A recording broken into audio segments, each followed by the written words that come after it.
आणि आज अर्थातच शिवजयंतीचा सोहळा संपूर्ण देशभरात आणि जगभरात साजरा झाला। पाहूयात त्या संदर्भातल्या न्यूज टॉप 9। छत्रपती शिवाजी महाराजांच्या 394व्या जयंतीनिमित्त शिवनेरी किल्ल्यावरती सोहळ्याचं आयोजन मुख्यमंत्री एकनाथ शिंदे, उपमुख्यमंत्री फडणवीस आणि अजित पवार यांनी शिवरायांचा पाळणा जोजावला।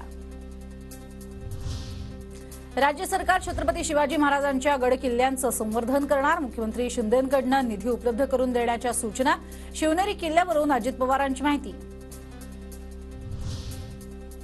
दिल्लीतल्या महाराष्ट्र सदनातही शिवजयंती उत्साहात साजरी। संभाजीराजे छत्रपतींच्या उपस्थितीत बाल शिवाजीचा पाळणा जोजवला।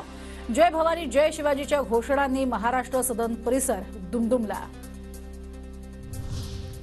शिवजयंतीनिमित्त पंतप्रधान नरेंद्र मोदींकडून शिवरायांना अभिवादन। दूरदर्शी नेते, निर्भीड योद्धे, संस्कृतीचे रक्षक आणि सुशासनाचे मूर्त रूप अशा शब्दात मोदींकडून शिवरायांना मानवंदना।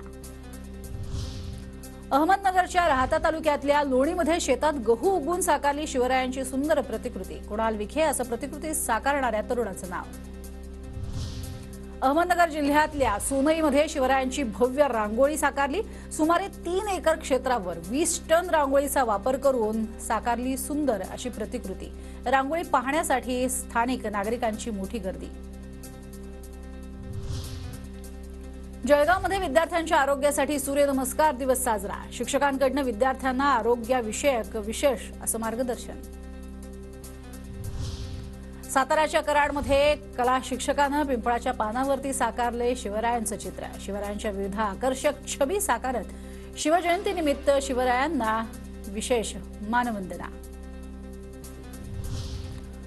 अहमदनगरच्या कोपरगावमध्ये शिवरायांच्या अश्वारूढ पुतळ्यावरती हेलिकॉप्टरमधून पुष्पवृष्टी। छत्रपती शिवरायांच्या जयघोषानं संपूर्ण परिसर दुमदुमला।